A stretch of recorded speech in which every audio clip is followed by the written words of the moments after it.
Hello everyone, welcome to Succeed IAS. My name is Amit Dubey and let's start with the daily current affairs for geography optionals. First article आपका hydel power projects के ऊपर। यहाँ पे government ने 7 hydel power projects को construct करने का permission दे दिया है। ये 7 हाइडल पावर प्रोजेक्ट्स सारे उत्तराखंड में हैं एंड 2013 का जो फ्लैश फ्लड्स था उत्तराखंड में, जो इसमें केदारनाथ डिजास्टर भी इन्वॉल्व था, इस फ्लैश फ्लड्स के बाद सुप्रीम कोर्ट ने सारे प्रोजेक्ट्स फ्रीज कर दिए थे क्योंकि बहुत जगहों पे फ्लैश फ्लड्स के रीजन ये रिवर्स भी थे एंड हेंस सुप्रीम कोर्ट ने ये सारे प्रोजेक्ट्स फ्रीज कर दिए थे। अब वापस से इनको ग्रीन सिग्नल मिल चुका है, तो ये आपके पेपर 2 में मैप मार्किंग क्वेश्चंस के लिए इंपॉर्टेंट है। And along with the projects आपको इन पे ये कौन से रिवर पे बन रहे हैं ये भी आपको पता होना चाहिए। जैसे तपोवन विष्णुगढ़ जो हाइडल पावर प्रोजेक्ट है ये धौलीगंगा रिवर पे बन रहा है, तो ऐसे ही सारे प्रोजेक्ट्स के अलॉन्ग विद द रिवर्स आप मैप मार्किंग के लिए नोट कर लो along with 30 words of description. And again ये आर्टिकल भी इसी फर्स्ट आर्टिकल से रिलेटेड है। यहाँ पे भी मैप मार्किंग के लिए ऋषिगंगा रिवर को आपको प्रैक्टिस करना है। एंड एक डिबेट स्टार्ट हो गया अब ये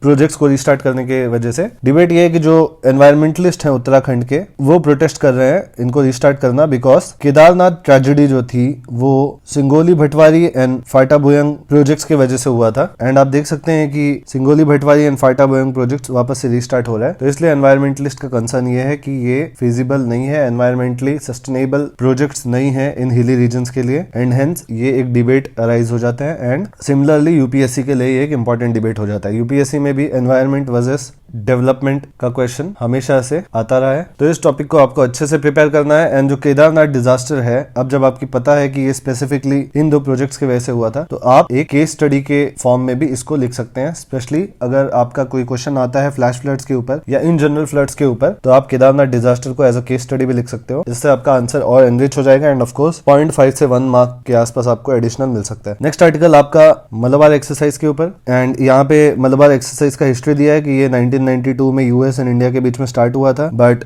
with time Japan and Australia ने इंडिया को ज्वाइन कर लिया। एंड इसका सिग्निफिकेंस क्या है ये आपको देखना है। सिग्निफिकेंस जो इस एक्सरसाइज का है ये सोलली रिलेटेड है 2 चीज से, first China and second freedom of navigation in South China Sea. तो ये मैसेज फ्रॉम मलाबार सेक्शन में यही पॉइंट्स दिए गए हैं कि जो पूरे क्वाड नेशंस के एक्सरसाइज होते हैं जनरली इंडो पैसिफिक में, ये एक तरीके से चाइना को कंट्रोल करने का एक स्ट्रैटेजी है। एंड हेंस ये आपके ज्योग्राफी ऑप्शनल के बोथ पेपर 1 एंड पेपर 2 दोनों का इंपॉर्टेंट पार्ट हो जाता है। पेपर 1 में कैसे? पेपर 1 में आपके जियोपॉलिटिक्स के बहुत इंपॉर्टेंट कॉन्सेप्ट्स हैं, हार्टलैंड एंड रिमलैंड थियरीज, जिसको अगर आपने पढ़ा होगा तो आपको पता होगा कि हार्टलैंड को मैकिंडर ने ज्यादा इंपॉर्टेंस दिया था as compared to rimland, but recent decades में देखा गया है कि rimland is emerging more important than heartland and hence ये आपके पेपर 1 का भी इंपॉर्टेंट हो सकता है। एंड पेपर 2 में आपका India and its neighbours and Indian Ocean realm, ये दोनों इंपॉर्टेंट टॉपिक्स है, तो उसको भी आप रिलेट कर सकते हैं साउथ चाइना सी एंड कैसे मलाबार एक्सरसाइज एक सिग्निफिकेंट रोल प्ले करता है in achieving rule of law, freedom of navigation in international seas and upholding territorial integrity and sovereignty of all states. इन एक्सरसाइजेस के वजह से चाइना के ऊपर एक चेक बना हुआ होता है, वरना साउथ चाइना सी में जितने भी सराउंडिंग स्टेट्स हैं, for example Brunei, Malaysia, Philippines, Taiwan, Vietnam, इन सब से बीजिंग का टेरिटोरियल डिस्प्यूट चल रहा है। एंड साउथ चाइना सी के जितने भी रिसोर्स रिच एरियाज हैं उन सब पे चाइना क्लेम कर रहा है, बिकॉज यहाँ पे थाउजेंड्स ऑफ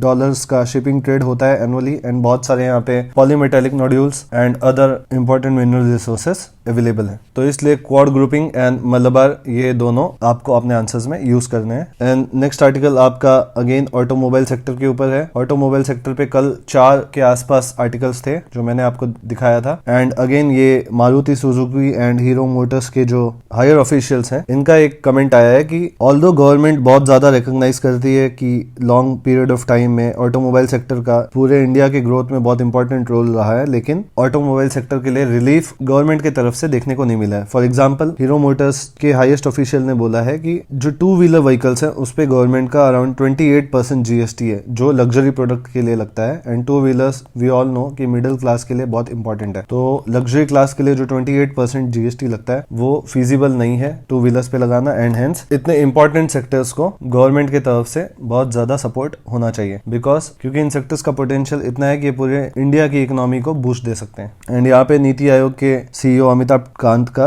स्टेटमेंट भी है कि automobile sector has been the key driver of India's growth. And कल भी 3-4 आर्टिकल ऑटोमोबाइल सेक्टर पे थे। यहाँ पे आपका ऑटोमोबाइल सेक्टर इन जनरल एक क्वेश्चन आ सकता है, इलेक्ट्रिक व्हीकल से रिलेटेड एक क्वेश्चन आ सकता है। ऑटोमोबाइल में कल यूनियन ट्रांसपोर्ट मिनिस्टर गडकरी का स्टेटमेंट था कि इनको ग्रीन फ्यूल्स की तरफ स्विच करना चाहिए। तो बहुत सारे सब हेडिंग्स में भी क्वेश्चन आ सकते हैं और ऑटोमोबाइल सेक्टर के ऊपर एक जनरल क्वेश्चन भी आ सकता है। तो ऑटोमोबाइल को आपको इस साल बहुत डेप्थ में प्रिपेयर करना है। प्लस कल मैंने आपको एक होमवर्क दिया था कि आप वर्ल्ड में जितने भी ऑटोमोबाइल मैन्युफैक्चरिंग हब्स हैं उनको वर्ल्ड मैप पे प्लॉट करके अपने रेफरेंस के लिए नोट्स में लिख लो, ये आपको एग्जाम में काम आएगा। नेक्स्ट आर्टिकल अगेन आपका मैप मार्किंग के लिए इंपॉर्टेंट है। दीपर बिल जो कि एक फ्रेश वाटर लेक है इन आसाम एंड ये आसाम स्टेट का ओनली रामसर साइट है and also it is an important bird area. तो इसका डिस्क्रिप्शन 30 वर्ड्स में आप अपने नोट्स में ऐड कर लो एंड मैप मार्किंग के लिए आपके एक इंपॉर्टेंट क्वेश्चन है पेपर 2 में। Next article again Sambhar lake, ये भी आपके मैप मार्किंग क्वेश्चन के लिए इंपॉर्टेंट है। इसका भी डिस्क्रिप्शन 30 वर्ड्स में आप लिख लो। कुछ डिस्क्रिप्शन तो यहाँ पे दिया ही है कि ये वर्ल्ड फेमस सांबर लेक जो है ये जयपुर के साउथ वेस्ट में लोकेटेड है and it is countries largest inland saline water body and यहाँ पे हर साल थाउजेंड्स ऑफ माइग्रेटरी बर्ड्स आते हैं। इसको आप केस स्टडी के जैसे भी यूज कर सकते हो एग्जाम में। केस स्टडी किस चीज का, एनवायरमेंटल डिग्रेडेशन या degradation of soil and water quality का कोई क्वेश्चन आता है तो आप उसको यूज कर सकते हो। एंड इस आर्टिकल में बताया कि कंटिन्यूअसली श्रिंक हो रहा है ये सांबर लेक एंड ये श्रिंक होने का रीजन क्या है कि अराउंड 30% जो एरिया है सांबर लेक का ये लॉस्ट हो चुका है माइनिंग की वजह से एंड अदर इलीगल एक्टिविटीज जैसे सॉल्ट पैन पे एंक्रोचमेंट्स, कुछ परसेंट यहाँ पे सेटलमेंट बन चुके हैं एंड एक्सेट्रा, ये रीजंस की वजह से ये कंटिन्यूअसली श्रिंक हो रहा है। तो एक तो ये एंड दूसरा मैप मार्किंग के लिए इंपॉर्टेंट लोकेशन है, तो इसको अपने नोट्स में ऐड कर लो। एंड आज ज्योग्राफी ऑप्शनल के लिए बस इतने आर्टिकल्स थे from Indian express and the Hindu and ये पीपीटी मैं सक्सीड आईएएस के टेलीग्राम चैनल पे शेयर कर दूंगा, तो आप वहां से इसको रेफर कर सकते हो। So that's it for the day, good bye, take care.